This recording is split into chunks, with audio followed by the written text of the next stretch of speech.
What does a man have to believe for doubt to not exist? What happens if you do lose to Jose Aldo? That is not in the equation. That does not process in my brain for 1 second. Is it that he's already seen the ending? That's what I see the fight playing now. I feel him overreacting, overextending, and then being KO'd unconscious. Because if you've already seen the ending, what is there to fear? He does the exact move in the green room, knowing, in the dressing room, knowing that that's going to be the fight. Relaxed, smiling. I'm going to show you proof that Conor McGregor was a time traveler. And when you understand what he did, you'll understand how to make your own success inevitable. Because the future doesn't begin in the future. It begins with the story you tell about your past. In Interstellar, Cooper reveals his story in a single sentence. It's like we've forgotten who we are, Tom. Explorers, pioneers, not caretakers. In psychology, that story is called your narrative identity, the story you've constructed from your past that explains who you are. And whether you realize it or not, you live inside that story. If you believe you're just a farmer, you act like one. But if you believe you're a pioneer and an explorer, your behavior reorganizes around reaching the stars. Because we act in alignment with who we believe we are. And whether you realize it or not, that story influences everything. All that matters is how you see yourself. If you see yourself as the king, you see yourself with all the belts, and no matter what no one else says, as long as you see that and really believe in it, then that's what's going to happen. And this is where Conor started bending time. To the world, prime Conor looked like pure confidence. I find fighting easy. It's easy to me. But confidence like that doesn't just come from nowhere. He didn't just believe he was better. The story of his life was that he understood the game at a level no one else did. Nobody has my mindset. I'm a specialist in human movement, yeah? I recognize movement. I recognize movement in live play better than anybody, yeah? Conor believed fighting wasn't chaos, it was information. And he believed he could read that information better than anyone alive. Fighters move in patterns, and if you could see the pattern, the fight was already solved. I don't wait for their reaction and react off that. I actually give them their reaction. I create my movement to give them the reaction that I want, and then I'll act off that. You know what I'm saying? Conor didn't just react to his opponents, he manipulated them. He created traps for reactions he already predicted. At the core of his identity was a simple belief that he understood movement in combat better than anyone else on Earth. He was living inside a story where the puzzle was already solved before the fight even began. And when certainty runs that deep, huge dreams stop sounding crazy. They start sounding logical. Whatever, I just feel different to these, on another level, on another playing field than any of them before me. That's why I know I have no doubt in my mind that I'm the greatest, that I will be the greatest of all time. But in my head already, I am better than everybody. The future you dream for yourself is limited only by the story you believe about who you are. The stronger the story, the bigger the future. Conor believed he had an unfair advantage in the cage, like he was playing the game with cheat codes on. So when he said he'd become double champ, it didn't feel crazy. The gold belt is what I want. The 2 gold belts. I was a 2-weight world champion in the previous organization. Now I'm on the big stage at the UFC. I want that featherweight belt and I want that lightweight belt. That's my goal. For Conor, becoming double champ wasn't a fantasy. It was the natural extension of who he already believed he was. But it wasn't just the story of his past that gave him that certainty. It was how close his future felt. Most people see their dreams as distant, blurry, years away. But what if the distance could bend?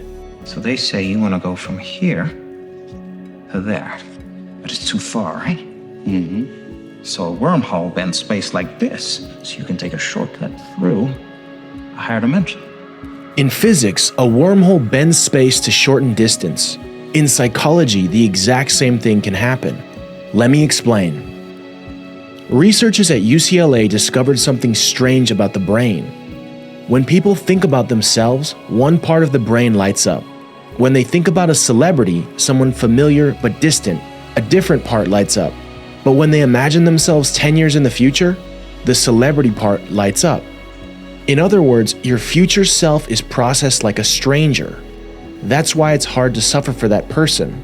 Saving money, eating clean, training hard. It feels like a sacrifice for someone you don't even know. This is where Conor flipped the script. I saw myself as the number one, and I saw myself as the champion. Even before anyone else did. Just kept that in my head. And that's just the way it is. It's 24/7 in my head. I always think about it. I'm always down. I don't do anything else. Of course I visualize the belt, man. That belt is on me up 24/7. The brain struggles to distinguish between a vividly imagined experience and a real one. So every time Conor visualized being double champ, he wasn't just fantasizing. He was collapsing the psychological distance between who he was and who he was becoming. See, becoming double champion is an extremely distant destination, but visualization acted like a psychological wormhole.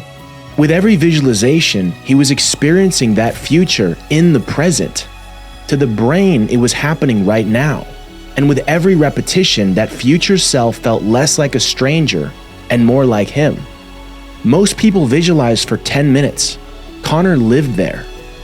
I mean, you're enjoying great riches and success now, but can you put yourself in the mindset of the guy who's waiting in line with other people? Always. You remember what that guy was thinking? Were you daydreaming of this? Was that even possible? Every second of every day I was daydreaming, but of course I can go back and think there. Every visualization pulled his future self into the present. And the more familiar that future self became, the lighter the work felt.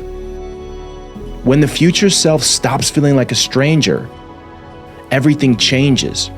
The grind no longer feels like sacrifice. It feels like destiny.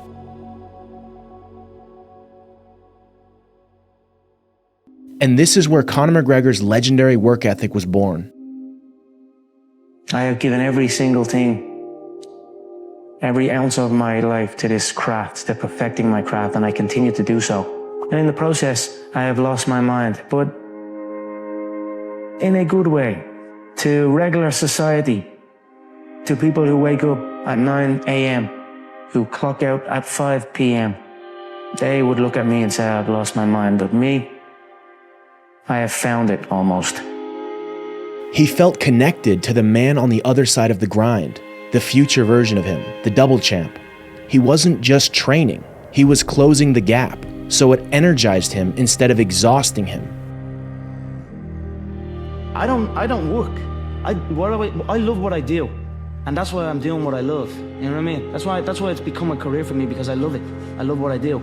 Conor had visualized being double champ so often that his brain stopped treating that future version like a stranger. It started treating him like who he already was. Two-weight world champion, held consecutively. I said I would do it, and I will do it. And that became his secret weapon. Because when that happens, the hard work stops feeling like sacrifice. It starts feeling like joy. And when the work feels like joy, you naturally outwork everyone. And when you outwork everyone, you build evidence. And evidence is everything, because it's what builds identity. Psychology calls it self-signaling, and it's simple. Every action you take is a vote for the type of person you are. Take enough aligned action, and your brain concludes, this is who we are.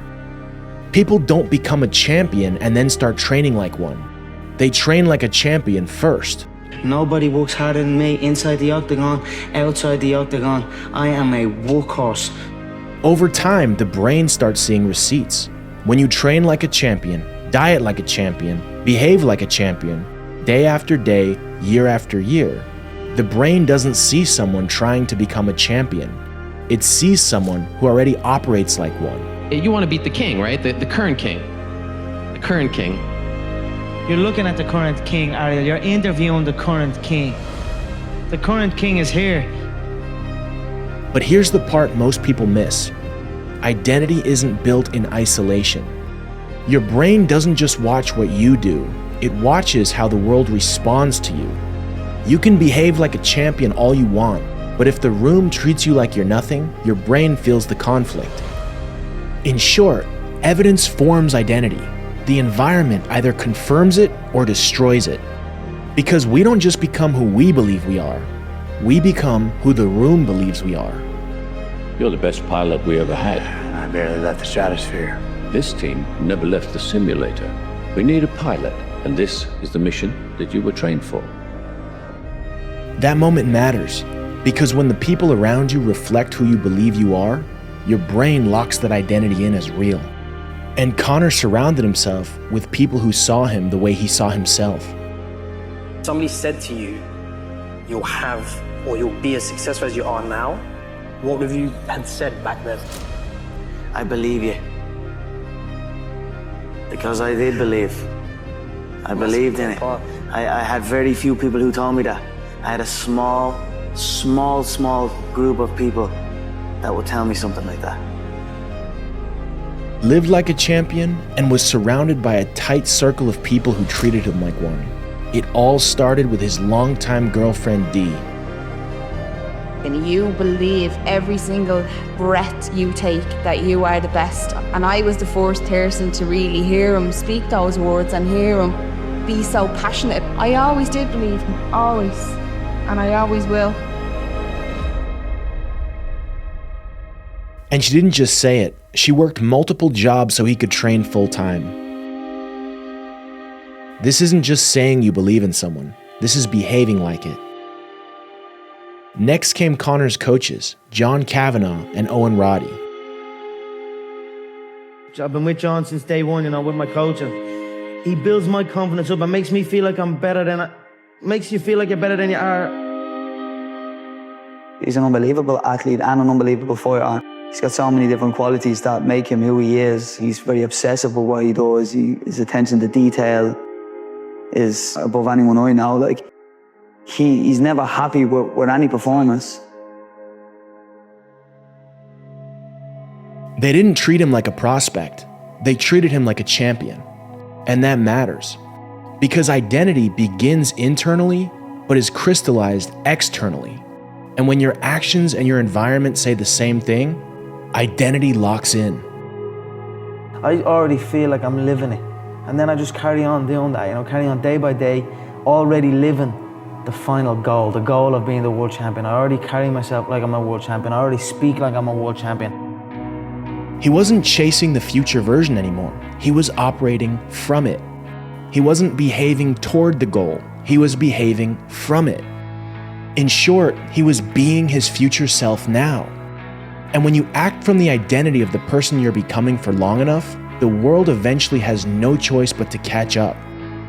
Champions don't become champions when the world finally recognizes them. The world recognizes them because they already were. You become champion long time before become champion. I'm not attached to that thing at all. I was a champ before I had this belt. You know what I mean? I always felt like I was the world champion. I always felt like I already could do everything. I know who the fuck I am. I've been the champ before the belt. Eso mismo, yo siempre me he declarado como el campeón del mundo. And I said, no, in my mind, I was always champion. Y hoy en día yo creo que ya lo soy, ¿no? You have to be the champion before you become the champ. You have to be him before you become him. Like, if you have a clear picture in your head of something is going to happen, a clear belief in that it will happen no matter what, then nothing can stop it. You know what I mean? It is destined to happen, and that's what happens. This isn't about world champions. It's about you. The story you tell about your past sets the ceiling for your future. The future you believe in shapes how you move today. How you move today becomes who you are. And who you are creates what you have. Your circumstances aren't random. They're a delayed reflection of your identity. Everything you have is a reflection of who you've been. Conor wasn't a time traveler because he stepped into a time machine. He was a time traveler because he lived as his future self for years before his environment caught up. I'm an up-and-coming fighter, and without a doubt, you will see me on the UFC in the near future, without a doubt. There's always a gap between who you are and who your dreams require you to become. My dream is to be world lightweight champion in the UFC. Champions close that gap first. I have more money than I know what to do with. My dream is to be number one, pretty much. My goal is number one MMA. Don't chase the dream. Become the person the dream belongs to. I will be where I want to be. I'm 100% confident that I will make it to the top. I have the skills, I have the dedication, and it's something I really, really want. So words can't even describe, but it will happen, and I'll let you know when it happens. They become the person, and then the world catches up. And to find out more about how to become that person, check out this video here. I will see you in the next one. Peace.